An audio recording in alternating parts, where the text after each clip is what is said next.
Summer is in full swing, and whether you're heading to the beach, the mountains, or just putting on extra miles around town, make sure your vehicle's ready. Stop by Valvoline Instant Oil Change for a 15-minute drive-through oil change. Stay in your vehicle while trusted technicians change your oil, check your tires, lights, and essential fluids. No appointment needed. Valvoline Instant Oil Change, the easy choice for summer driving. Coupons at BayAreaOilChange.com.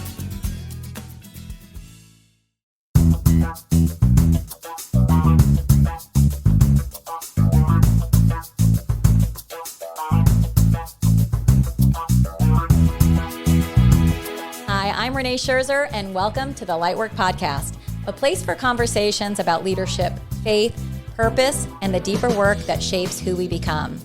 Lightwork is the inner work that grounds us. It's discovering that success alone doesn't define us, and that the greatest victories in life aren't always the ones the world applauds. They're the ones that transform us from the inside out. Today's guest knows what it's like to stand on top of the world. Dan O'Brien is an Olympic gold medalist, 3-time world champion, Hall of Famer, and one of the greatest decathletes in history, known as the world's greatest athlete. His journey is one of extraordinary perseverance. After experiencing one of the most public disappointments in sports history in qualifications for the 1992 Olympics, only 2 weeks later set a world record, and 4 years later returned to the Olympic stage in the USA in Atlanta and fulfilled the dream by winning the gold medal. For anyone who isn't familiar with what a decathlon is, it's 10 events in 2 days. So that is incredibly remarkable. So since then, Dan has dedicated his life to helping others as a coach, broadcaster, speaker, and mentor, providing one of the greatest victories proving that one of the greatest victories often happen long after the competition ends. He will also share a legacy project that he is working on that I'm excited for him to talk about. So today's conversation isn't necessarily about winning a gold medal. It's who do we become through failure, perseverance, and success. And perhaps the most important question of all is what outlives achievement. So Dan, thank you so much for joining me. I've been very excited about this conversation. It's not about winning a gold medal. I came here to talk about winning a gold medal. Hey, thank you for having me. I appreciate it. And, let me just say off the top, I've really appreciated getting to know your family. I got a chance to coach your daughter Addison this year and last year and the year before that. And your husband and I, Chris, have become good friends working on this project, which we'll talk about later. So I love that. You're like the last piece of the puzzle here. I know. I know everybody in your family a little better than you. I've got to talk. So Addison is our 18-year-old, our youngest, for those who don't know. And she's going to be running track at the D2 level. She really didn't let you help her beyond that because she had her eyes set on a certain school with her sister. But I remember her coming home saying, calling you Coach D.O. And I was like, do you realize what Coach D.O. did? And then you volunteered your time to speak to kids at the school. And she comes home, she's like, Mom, did you know what Coach D.O. did? And she was so excited and couldn't say enough. And but she loved you just as a coach before even knowing what your accomplishments and what led. So you're fantastic. She was, I think, somebody who I was attracted to coaching because she's such a hard worker. The group and I this senior year for Addison, Gabriella Banning, it's that I had 5 or 6 young ladies who were all seniors. I told them I've coached at the national level and coached people, I went to Olympic Games, but I don't think I had as much fun as I did than this year because that group of senior girls was so hardworking. It was fun to show up every day. My wife was like, why are you going early? It's like, man, I got to be here for for this group. And there was another girl from Horizon High School that joined us. Yes. And but they all got to be really good friends. And I think because of just the group that they were, hardworking. They ran a relay together. Oh gosh, that was so They're friends fun. for life now. So I just felt blessed enough to, coach them, and it's exciting to see a couple of them go off and run in college. So. Oh gosh, and we're going to be excited to see Gabby Banning what she does too with her athlete. Oh gosh, she's just also a fantastic human being. I think we were just talking about her. So let's talk about you. Okay. And we'll talk about a lot of that other stuff too. But what kind of kid were you when you were younger? Because people see you today, they see they've known, what you've accomplished, but who were you when you were younger? Well, it's interesting you say that, okay? So my entire life, I've been trying to figure out who I was and where I fit in. Mm-hmm. And as a kid growing up, I was a chameleon. I fit into a lot of different social classes. I could fit into a lot of different racial classes because I had to find my way. So I was adopted at age 2. I've never known my biological parents, but I was adopted by a very nice family in Southern Oregon. But what's interesting about it, it might be the whitest place in America that I've ever seen or experienced. My parents were absolute saints. They gave me a very loving home. But I can remember just not ever having anybody's footsteps in which to follow. Okay, because I was adopted, you always kind of wonder who you are, or where you're from, and I was never on a quest to find my biological parents, but I was always on a quest to kind of find my way in the world, and I say that because my dad was a different person than I wanted to grow up to be, or my adopted father, Jim O'Brien. But I was adopted by Jim and Virginia O'Brien.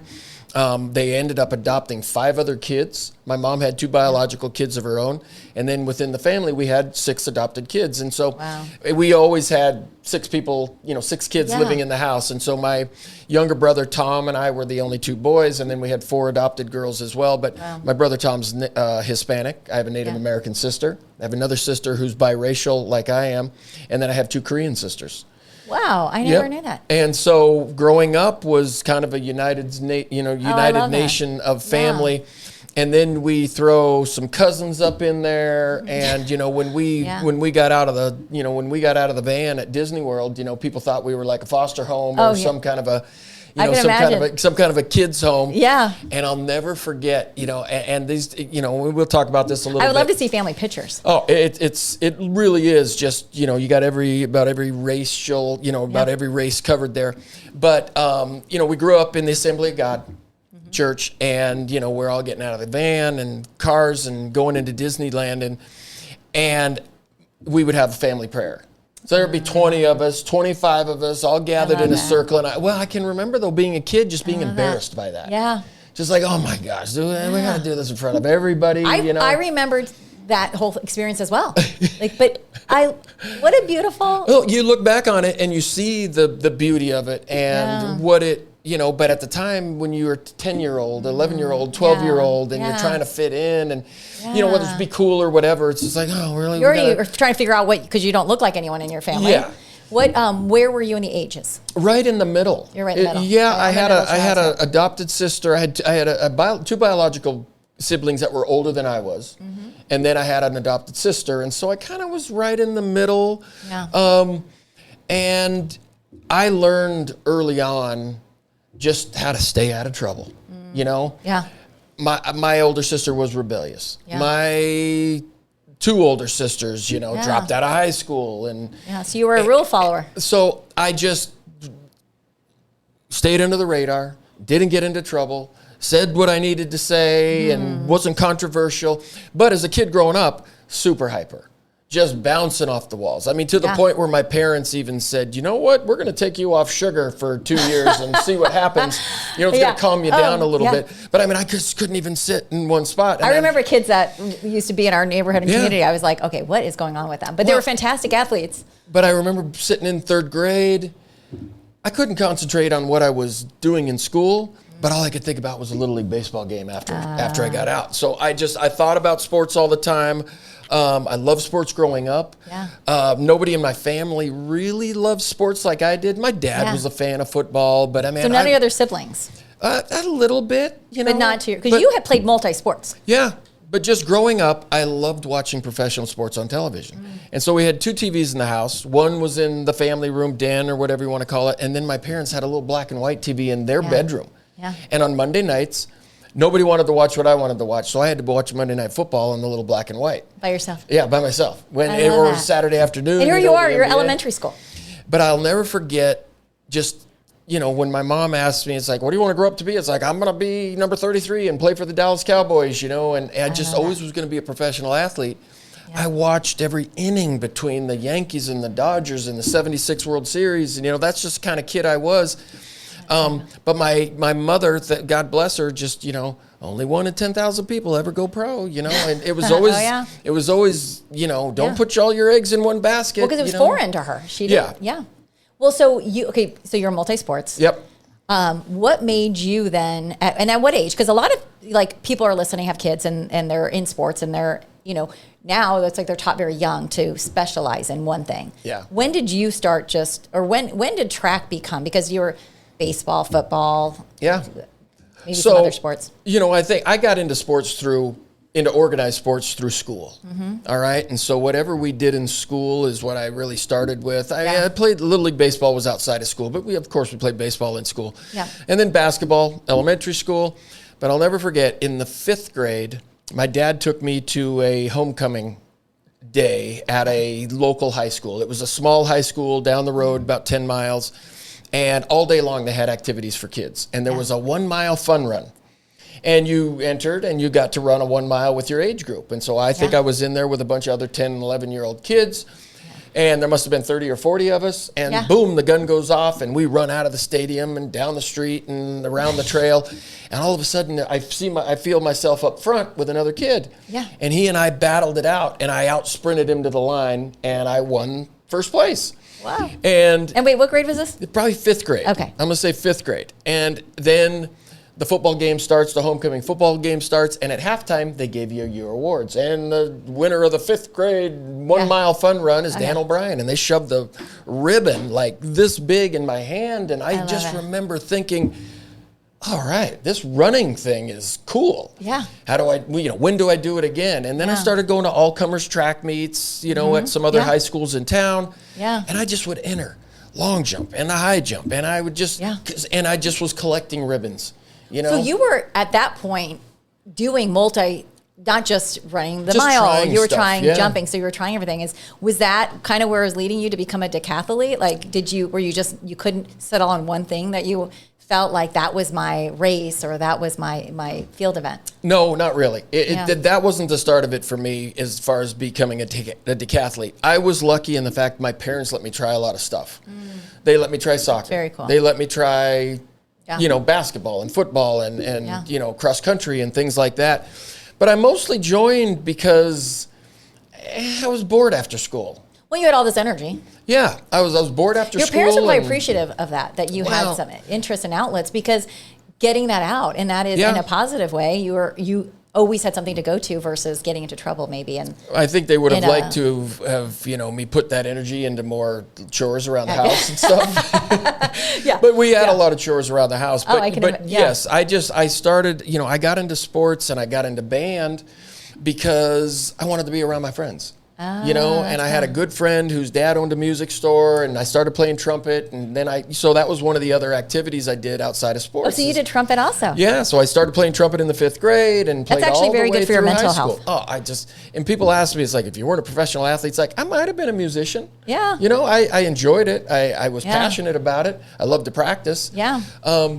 But sports for me, I was bad in school. All right. My mom tells stories about I really couldn't read until I was done with 2nd grade, and just getting me to sit and concentrate and read a book. And my dad, even to this day, would say, we should have held you back in the 1st grade.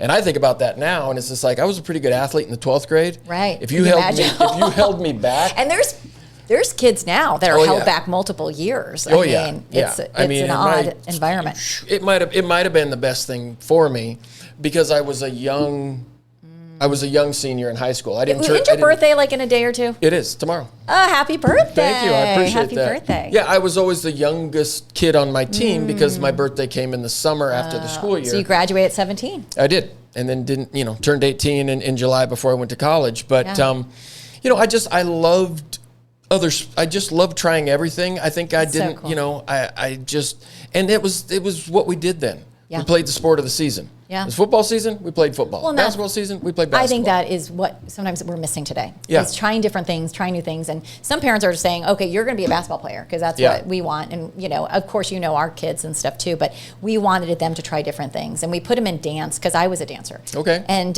never got a dancer. So now I just get my husband, Chris, dancing around the house. So, but I'm just trying to think about Ethan dancing. He actually is a good dancer. Okay. I mean, he's 6'2" now. His dad was a horrible dancer. All right. Yeah. But that is so fun. I didn't even realize that you did that. So, in the intro we talk about, and I think your name, people are very familiar with your name. And, when I mentioned in the intro in 1992, though, this was the big Reebok ad of Dave and Dan. It was who was going to win the gold. Mm-hmm. It was on, here you were in Barcelona. And, that to have something, though, as, that kicked it off as you have this thing that, as you define, I hate saying that word because it doesn't even align with it, like failure, but most people do it behind curtains. But you go through high school, you go through college, you start training really hard. 1992 happens, and you're, ready to accomplish something that everyone was expecting of you. Do you feel like that Reebok kind of pressure changed your focus from just enjoying the sport and playing and training and getting to that point that took away where it stopped being of what you were loving about sports to? No, it actually didn't. We can talk. The 1992 story for me is one of failure. It's a cautionary tale. Counting your chickens before they're hatched. Yeah. Reebok banked on Dave and I. Yeah. Making the Olympic team. One of us is going to win the gold medal, and we told them at the beginning, look, we still both have to qualify. Yeah. All right. But before I get to 92. I have to kind of tell you a little bit of a story beforehand. Yeah, I kind of jumped ahead there because there's a whole quite all right. chunk of time. I got introduced to the decathlon, so I love team sports. Yeah. All right. It wasn't until I got into high school that I got into the right events. Yeah. I was running distance races and just like, his track's not so fun. And all of a sudden, they moved me to the sprints. Yeah. And life just got easier, and life got a little bit more fun. I had some good coaches. I had some great training, and my pottery teacher, Larry Hunt.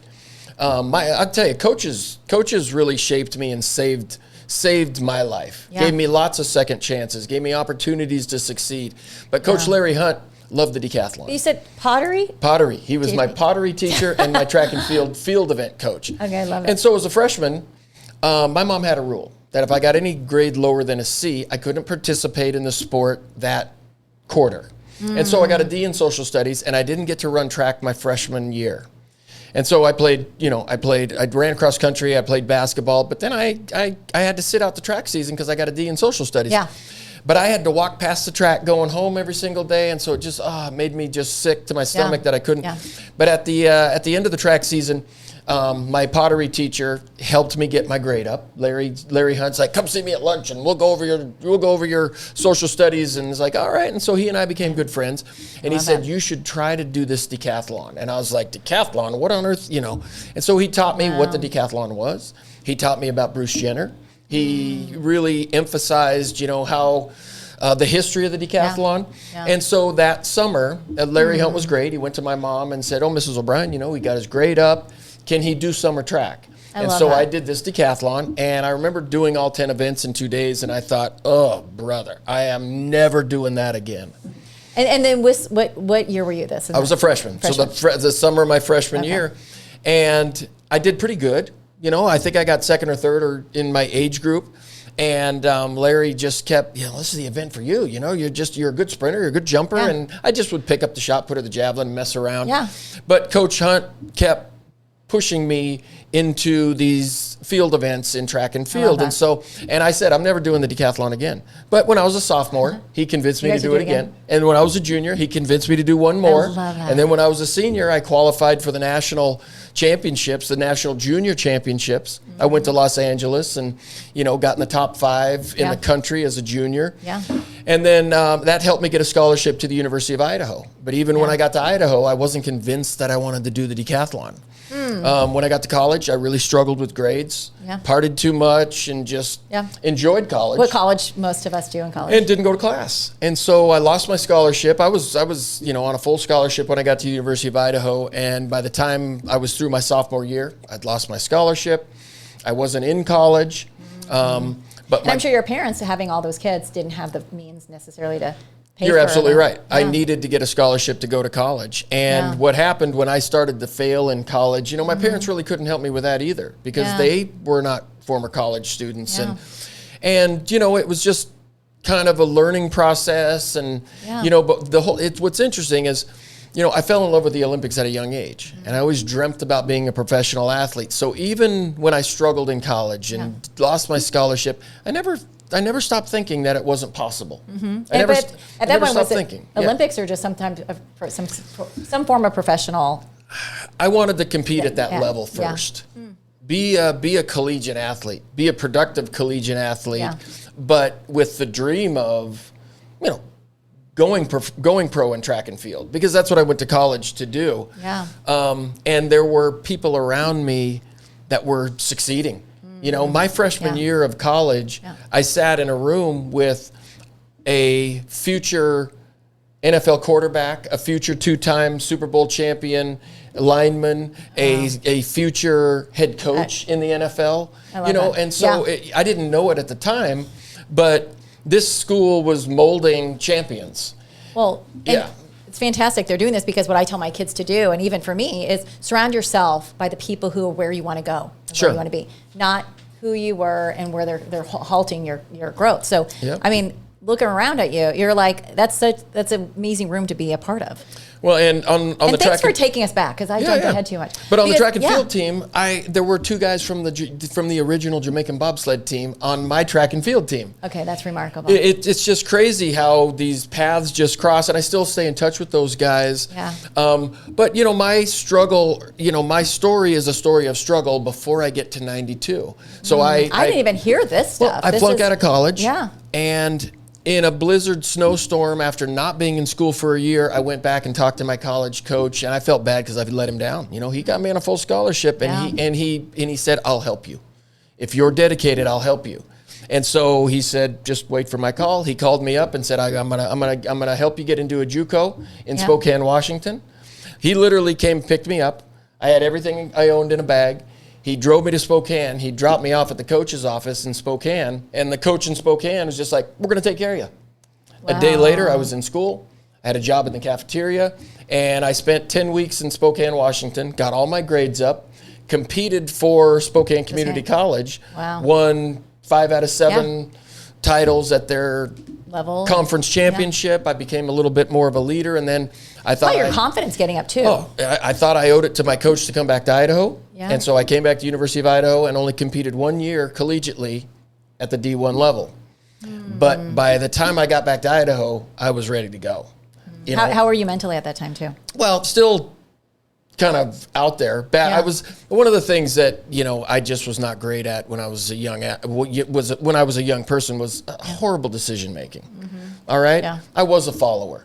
I followed a lot of people. I certainly don't blame anybody who I followed. That was just even to this day. I'm not a great decision maker. I have to ask ask people, a lot of people around me, people that are close, that just, hey, what do you think I should do? And I get that from my father, my adopted father, who just was not a great decision maker either. I have some friends and that so are. I kind of kick myself for that. It's something I've gotten much better at. But I look back in my college and just go, what were you thinking? I got arrested. We had to spend a weekend in jail. Oh my God, your poor mom. I got a DUI. Well, the problem is like once I left the house at 18, I was on my own. So you and I both. So whatever happened after that, and I wrote my book, and years later. Years after I wrote my book, my mom called me up and said, "I didn't know you went through any of that," and I was just like, I didn't want to burden the family. So it was very interesting. And your book, people can find on Amazon. Oh yeah. And what's the title of it? Clearing Hurdles: The Quest to be the World's Greatest Athlete. Great. Yeah, that's great. And so and then writing that book, you're going through that. Did you find, having just written a book myself, that you were just standing there, like I always say, I feel like I was standing naked in front of everyone around me, because it's really getting to share parts of yourself that maybe most people didn't know. How did you feel even in going back and visiting that part of your life? It was cathartic, okay? And I think probably the most difficult part of it for me as an athlete was the final chapter. When I wrote for years, even after I got done competing, I still considered myself an athlete. I still considered myself the world champion, the world's greatest athlete, the world, the world record holder. And I held on to that for a long time. Into my 40s, into my 30s, into my 40s, and even in the beginning of my 50s, I felt like that was the identity I was holding on to. Yeah. But when I wrote the book and the final chapter, it felt like I was able to put my athletic part behind me. I love that. And it was, and beautiful. honestly, my wife even says it is just, because I kept trying to accomplish X, Y, and Z even after I retired. Yeah. But that final chapter of the book, and I think Brad Botkin, who wrote the book with me, he and I are good friends. I didn't know how I wanted the story to end. Oh, wow. And I got pretty deep into, here's what happened to me in my 40s. Yeah. I moved to Scottsdale, Arizona. I played golf. I drank beer. Yeah. And didn't have a lot of direction. Yeah. Felt like I was on vacation every single day. Yeah. And I can look back and think, I'd love to get my 40s back. Yeah. Because I didn't do anything. I didn't accomplish anything. I didn't move forward in any way, financially, as a person. Oh yeah, but it was teaching you something. Though. It was certainly. Yeah. But I think that was what my life had to be. I tell a joke. It's like, my mother in sports made a deal with the track and field gods not to give me anything until I earned it. And that was how I had to. I love that.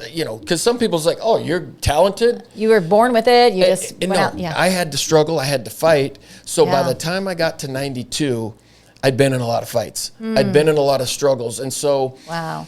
Gosh, I really so appreciate you taking us back there because that does say a lot about 92 and who you were going into those games. And to have that, I always just think, when you're put through so much, there's a bigger plan for you. And so to take us to there, you've been now back, you went back, paid 1 year D1. You have, now you're realizing like, okay, I still have this goal. I still can accomplish this. You weren't born with a silver spoon. You had to learn work ethic. You got knocked down multiple times. And then you are but you're relentless with your training. And one thing I have to give you such credit for, you have a beautiful gift of giving people credit. So if anyone listens to Dan speak, and also any organization and leaders listening, you do speak in large groups and organizations too. One of the things I think you do great in realizing, and also talking to even leaders is how you give others credit. You don't always look for the light. And you'll talk, like you brought up Amy Van Dyke, who lives in Scottsdale, and you brought up her in 96 as well. And you bring up your coaches. You bring up that even though you hit the highest level anyone could hit in probably the hardest event that someone could be in. I mean, 10 events, that's in 2 days is just beyond comprehension. There is, you didn't say, yes, this is what I did. You're like, you talked about, and even just here, you talked about all the people that made an impact in your life. And so knowing you as a coach as well, and what Addie says, the gift you have, you're just so, you've given it to other people. And I know I just see a small fraction and what you've done, but like that was conditioning you because you were making such an impact in other people's lives. And I just have to give you credit for that. So I think I realized at a pretty young age is that nobody wins alone.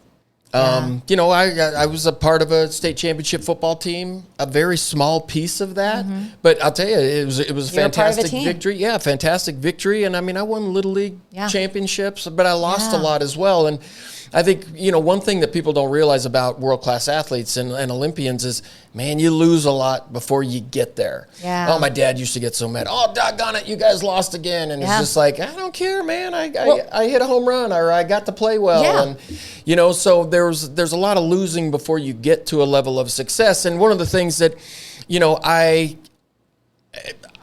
give the credit to my coaches. Yeah. I give the credit to my team. So interesting story. I get into the sport of track and field. Okay. Mm-hmm. I get out of college. I'm a first year pro, 1990. I just have incredible development in 1 year. I go from being a good decathlete to a really good decathlete. Mm-hmm. I'm ranked number 2 in the United States. And I qualified for the Goodwill Games in Seattle, Washington in 1990. And the Goodwill Games are an Olympic-style competition, but only between Russia and the United States.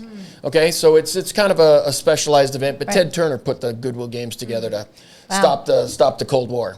And it was a cool competition that they did for, 12 years or so. But I'm competing in the Goodwill Games, representing the United States in Seattle, Washington. And I'm leading the decathlon. All right, and I'm beating. And just years earlier, you're kicked out of. You can't even know.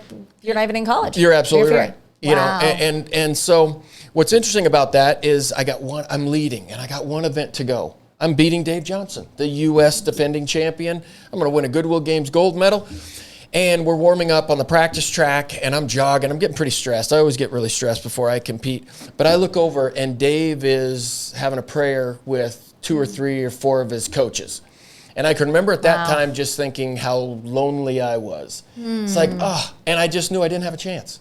He has a group. He has a team. Wow. And there I was by myself. And so over the next year, I put together a group of guys. I put together people in the community who cared about me and my success. And so I got this attorney named Ron Landeck. We put another coach into my program. So I had 2 coaches, one from Idaho, one from Washington State. I got a training partner from Washington State, a 400-meter runner, massage therapist. And so as a group, we moved through the next phase of my career. Okay, and so it's a team effort. And so when I won the gold, I had 7 rings made. And my coaches don't get gold medals. My teammates don't get gold medals. My dad doesn't get a gold medal, you know? And so I presented those guys with that ring because that's how much I believe in teamwork. So that, for the leaders and people who are listening too, that's something like, who do you bring with you? And that is a remarkable story about, true leaders bring people with them. Oh, yeah. Because they know it's not the solo sport. And you see so many people, and I've been in corporate America and for, majority of my life, and it's remarkable to me how many leaders forget it's not just them that's standing on the podium. And so I think you are a testament to what you just said about the rings. That's something that I learned. I mean, I knew that trait of you, but what a beautiful gift for them as well.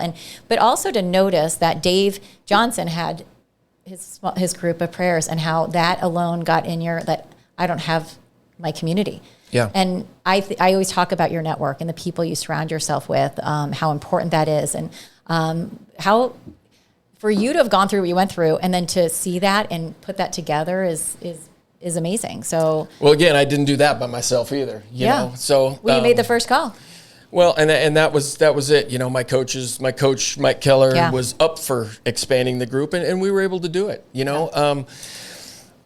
It's. We talk about just getting to the Goodwill Games. What happened in the Goodwill Games then? Well, I got second. Okay. Dave overtook me. Dave did. Okay. Yeah, Dave overtook me in the final event, and self-fulfilling prophecy. You said it in your head. Well, and the same thing happened at the U.S. Championships. I led till the final 2 events. Dave was stronger on the second day, and so I knew the changes I needed to make to become a better decathlete. Yeah. And so by including Rick Sloan at Washington State University, who helped me in all my field events. I came back in 1991 just a completely transformed athlete. I went mentally as well? Oh, just both. Just mentally, physically. In 1990, I pole vaulted 13 feet. In 1991, I pole vaulted 17 feet. Wow. Just by the addition of one coach. And, it's easy to go through the numbers, but I was hungry too. I see Dave Johnson. I'm chasing. It's like, that's what I want. Yeah. And what's interesting about this, my high school coach, Larry Hunt, every week would send me a letter. Here's where I think you can improve. I had a college teammate, Trun Naplin, who was a Norwegian decathlete. He's sending me emails. Hey, you know what? Yes, and it's just like, and I think back through my career, even when I was at my lowest, there were still people lifting me up. Yeah. So in 1992, we do the Dan and Dave commercials. And all I have to do is make a bar in the pole vault.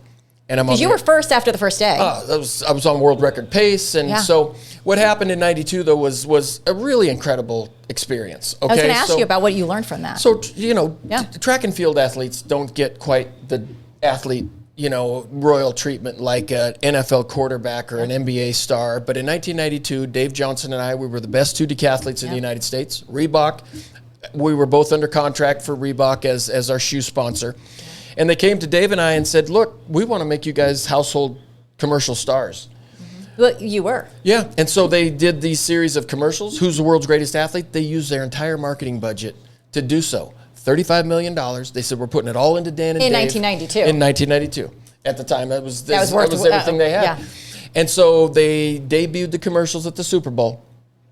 And literally overnight, Dave and I were commercial stars. But we still had to qualify and make the team because that's how we do it in the United States. But that year, the hype, the buildup just grew and grew and grew. And, I kind of joke about it. And it's like, Dave and I sat courtside at the Laker games. We signed autographs for hours at the Super Show and Dick's Sporting Goods. And we became like, we were real stars. Nobody had ever experienced this probably since Carl Lewis. Yeah. And I tell other people, it's like, we were so famous, we went on the Arsenio Hall show. Oh, okay. That's when you made it. Yeah. Yeah, I remember that. But no, I knew you. Yeah. I knew. Yeah. So then the 92 games, you had to qualify. The Olympic trials in New Orleans in July. Oh, gosh.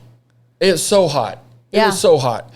But I'm leading through the first day, first 5 events on day 1.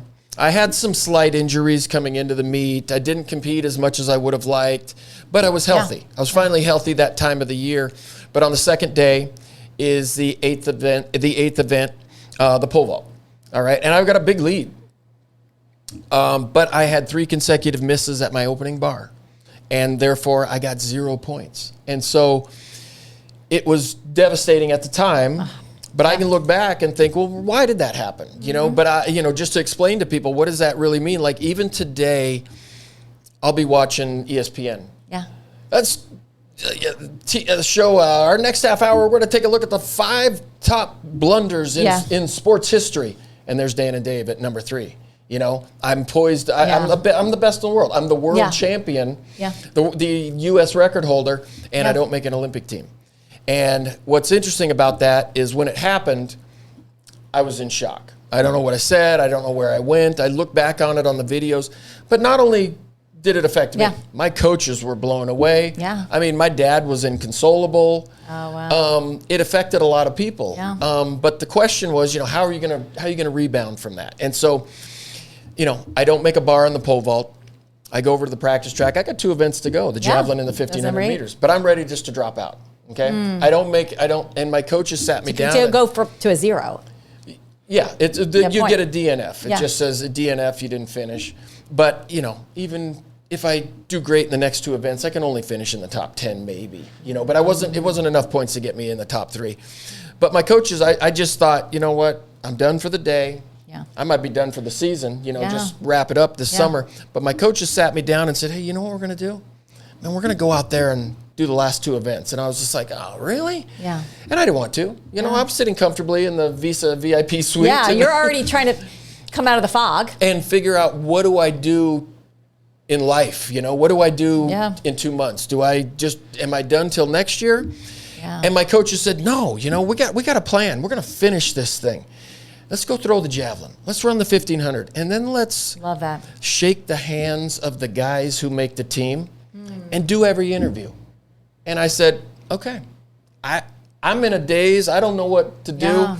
But I remember going out there in the javelin and being stress-free. Wow. The weight of the world wasn't on my shoulders. The Reebok commercials didn't matter. Yeah. I was just a young athlete in junior high or high school, just competing for the love of it. I PR'd in the javelin, and I ran a really easy 1,500 meters. And then I did every bit of press. What happened, Dan? And I just talked about the moment. And I go back to my hotel. I get a call from NBC. Hey, we want you to go to Barcelona and talk about the decathlon. And then I get another call from Reebok. Oh, what you did was you showed great sportsmanship. We're going to do 2 more commercials. And it's just like remarkable. Well, it was, and it wasn't my idea. Yeah, it was my coach's idea. You've had some fantastic people that have just been there. And I always say, don't leave people behind. Don't leave when you see something in someone. Tell them, be there, and don't just forget about them. And I love that people kept showing up. I think there's there's a power in that. And so, because weeks later, if I'm correct, it was weeks after the Olympics. Wow. Okay, so the Olympic trials were in July. The Olympics were in late August, and so a couple weeks after the Olympics, I went to a meet in Talence, France, and broke the world record. And what's cool about that is I went to Barcelona. Yeah. I was dating a girl who made the team as a high jumper. Wow. Yeah, talk about heartbreak. So you were And still there. she makes the team and I don't. And I'm just like, oh, Does she still want to date you? But she was, but the cool thing was, I was there for her. Yeah. I could be a support. But I had a great time in Barcelona. I mean, I partied and had fun and went and saw the dream team. You had a different experience. But one of the last days I'm in Barcelona, this guy from France comes up to me. His name is Marc Marais, and he's like, Dan, you must come to Talence. The Decastar it's the best meet. And I thought, I don't know if I want to compete again. Yeah. I really don't. And so I thought about it. My coaches were there doing, having fun, going to the Olympics as well. And I said, should I do another meet? And they're like, why not? Yeah. Let's lace them up one last time. Yeah. And so I went and saw Marc Marais the next day, and I said, Marc, I'll come to Decastar. Oh, he was so excited. And I said, but I'm not going to just be there. I'm going to break the world record. And so right then and there. So you made that statement then? Right then and there, all the stress and everything that I talk about that was off of me at the Olympic trials, boom, came right back on. And for some reason, I liked it. I liked it. I liked putting the pressure on myself. And so I went home to Idaho for 3 weeks. Trained as hard as I could. I was probably a little heavy from eating and drinking in Barcelona. But I went to Talence, France on sheer effort and determination. I wasn't in the best shape of my life, but because of my effort, I broke the world record.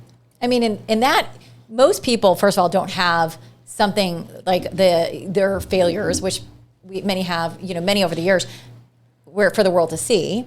But to recover and I think the lesson for other people who may not be competing on the stage is how quickly, look what you did, finish competing, being graceful to the winners. And that's something like there's that constant, people are always comparing themselves on their ladders of where they fall, what their titles are, rather than showing grace for one another at times. But I think that was remarkable. And then to go on and win that, and then you won 3 consecutive world championships as well. But how is it to win gold on U.S. soil? I was trying to wear red, white, and blue today. I was I almost wore a USA shirt. I feel like we got the French flag here in this room. So what's interesting about that is, in '92 I was able to finish the year on a great note and start the next year. Okay, and so when people ask me about, what's your greatest moment in the sport of track and field, I have 2. Okay, obviously it was to win the Olympic gold medal because that was my goal all along. Yeah. All right. But my second favorite moment was when I broke the world record in the Decastar meet. And you wouldn't have even maybe been invited had you not been there for the girlfriend at the time. Or I was broadcasting for NBC, but meeting Marc Marais and him just coming up to me and saying, it was not a coincidence. But I remember, I break the world record, and it was such a relief to do so. But they have a banquet the night after everybody competes. But I remember getting out of the shower, and I was just in the bathroom by myself, and I looked in the mirror and just went, yes. Oh, it was such a personal victory. And I remember there's nobody else around.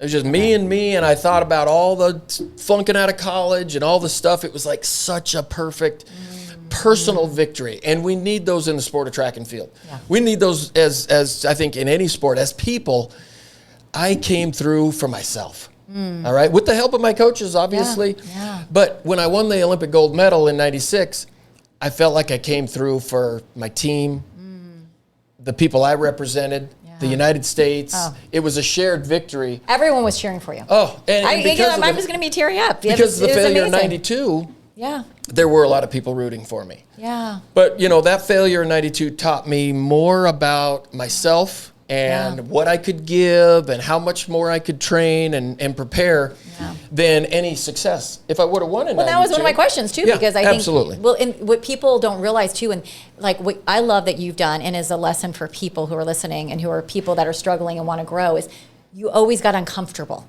That you never just, like you said, you were comfortable for 2-3 weeks. Yeah. And then all of a sudden you're like, here we go, and I love that because that's where the biggest growth happens. And then for you then to stand there, I heard you say one time in an interview that you felt relief.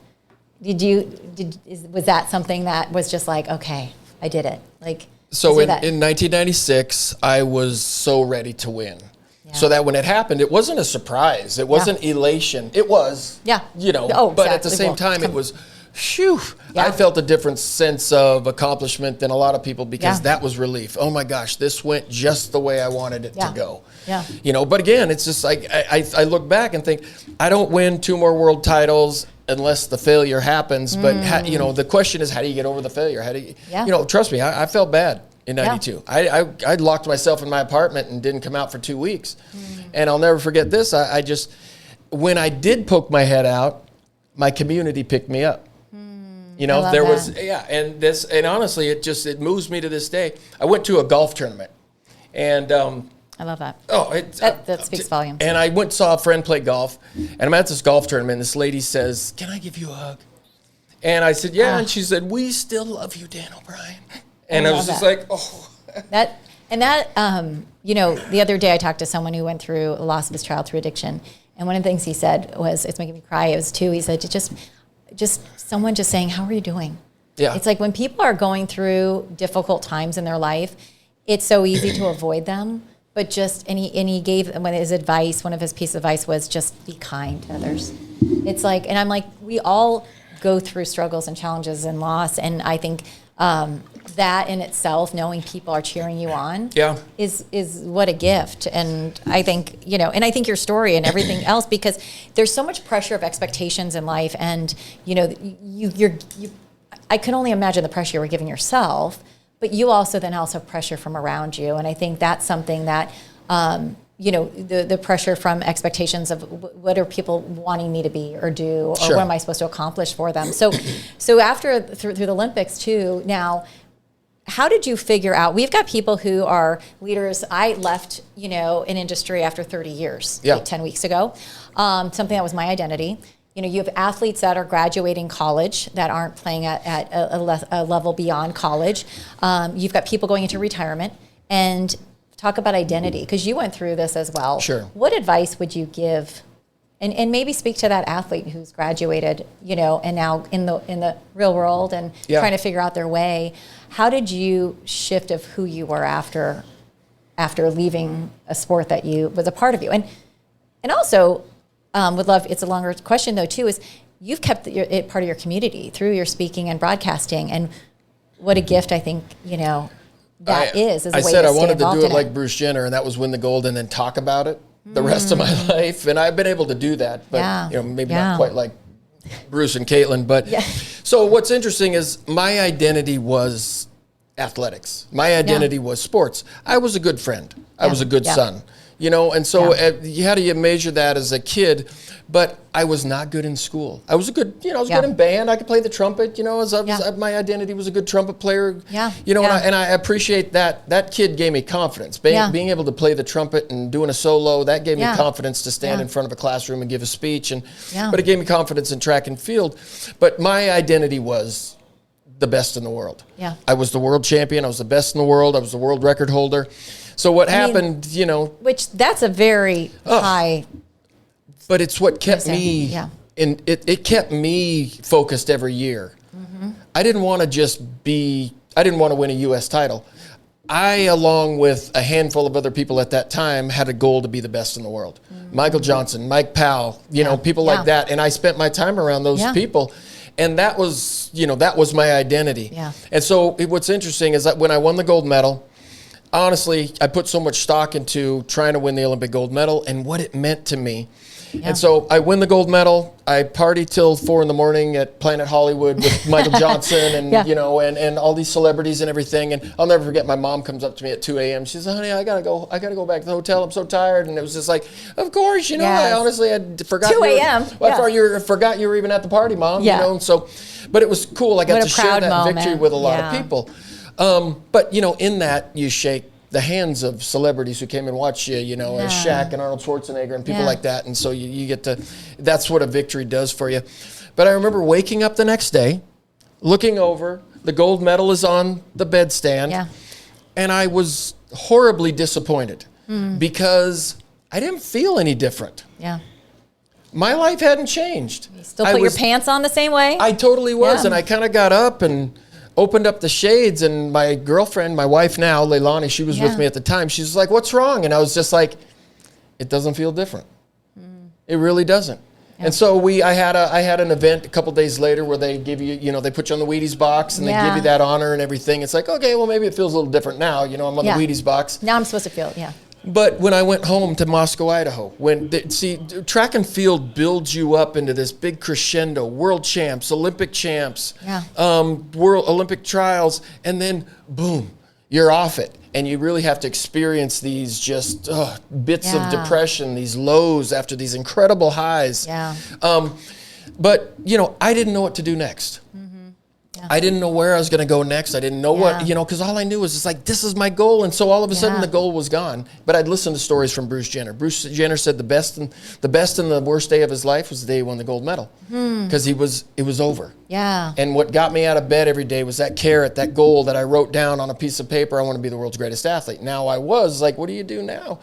And so I didn't have a goal for my life, But I look back at people like Michael Johnson. During Michael Johnson's career, he was making a plan for leaving track and field. I love that. He's a finance guy. He knew where his next step was. I didn't do that. So the advice I have for young people is while you're pursuing excellence, while you're pursuing your degree, begin to make a plan for what comes next. And that's one thing that I haven't been really good at. I looked for the thing that I was passionate about, and I couldn't find it. You had one North Star, and that's where I couldn't find it. I had to stumble across it. I had to start and stop on a lot of different things until I found what my passion was. Instead of, most people leave the sport and just start a family and have some kids. And my wife and I, we just didn't do that.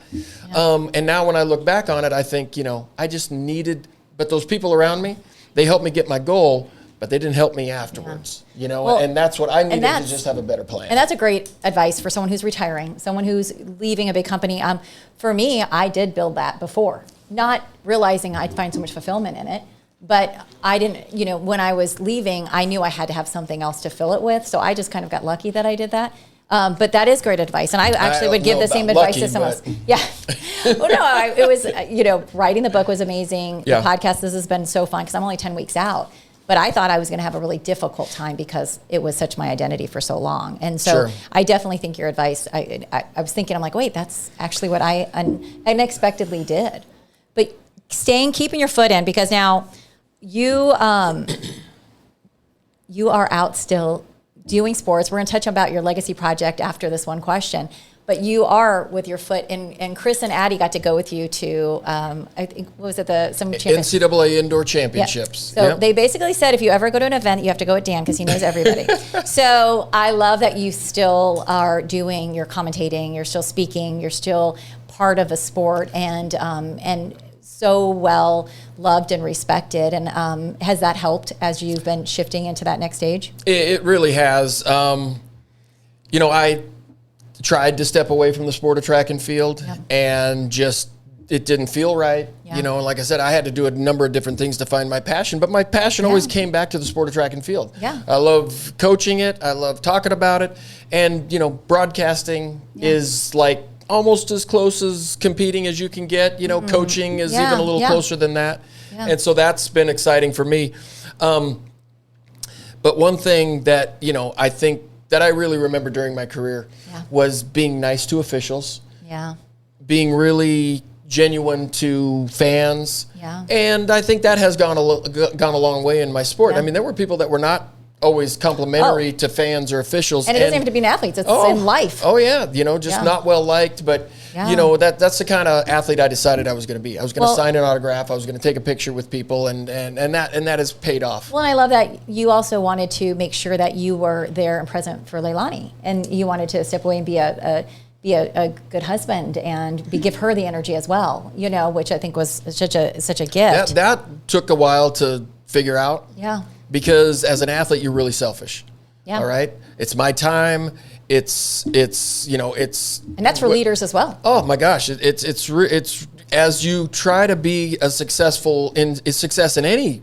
You asked me at one point in my life, I would say no. Competing and training is the most important thing in my life. More important than my family. More important than I didn't have a lot of close relationships, or I didn't have a real solid romantic relationship when I was a competing athlete. It wasn't until after, but that's one thing to say, that can be said is like being an athlete is a real kind of a single pursuit in the fact that you're super, super selfish about your time and your effort. And so, to kind of give that up and to share that with somebody else it was tough to do. But I credit my wife for staying with me long enough to kind of because then you'd be alone. To get over that. Yeah. Well, as we're closing here, millions of people remember, your gold medal, obviously, and, your world records and, how many people ever obtain world's greatest athlete? That's pretty remarkable. But what do you hope people actually remember about Dan O'Brien?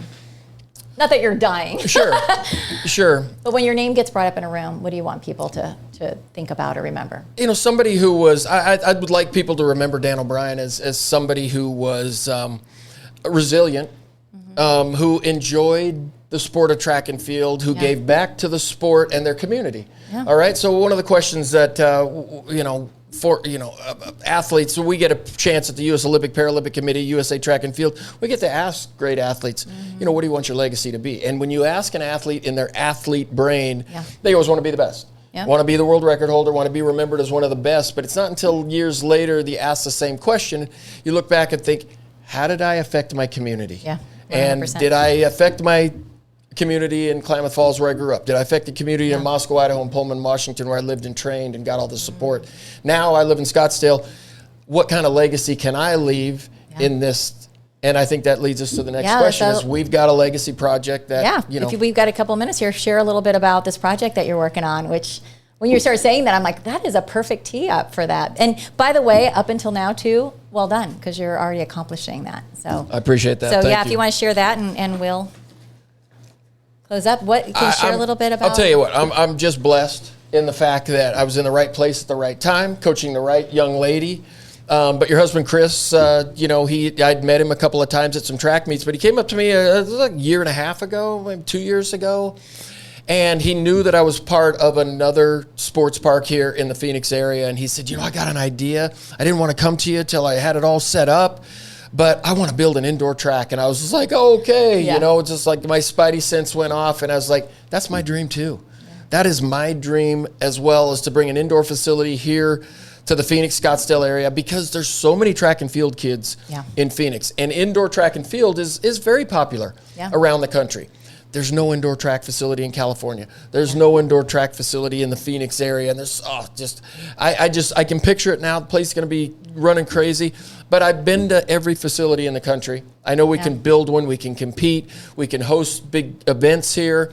And so that is the program. I want to build this indoor facility for Scottsdale, Arizona. Oh, can you think of a better vacation destination in the middle of winter? Basketball and other sports and too. Basketball and volleyball, of course. But it's going to be remarkable and change people's lives. And I think there's that the foundation part and everything else, which is beautiful. So more to come there, more announcements. But that is a beautiful legacy to leave, is impacting people's lives. But you, just in today's conversation just reminds that really the success is in the finish line. Look, you still have so much energy when you speak of the project too. You get excited. When seeing you with the kids that you're coaching, including my daughter, you're so excited. So thank you for this. This meant so much to me. And so this week's Lightwork Challenge for listeners is take a moment and ask yourself if your title disappeared, if accolades disappeared and no one was applauding, who would you still be?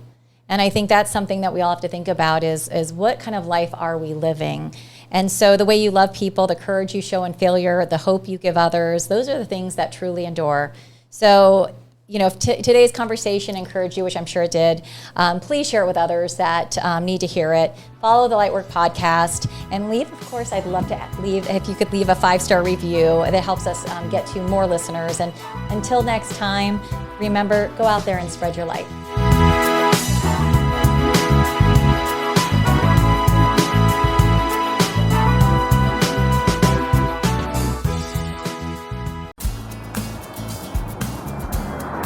Summer is in full swing, and whether you're heading to the beach, the mountains, or just putting on extra miles around town, make sure your vehicle's ready. Stop by Valvoline Instant Oil Change for a 15-minute drive-through oil change. Stay in your vehicle while trusted technicians change your oil, check your tires, lights, and essential fluids. No appointment needed. Valvoline Instant Oil Change, the easy choice for summer driving. Coupons at BayAreaOilChange.com.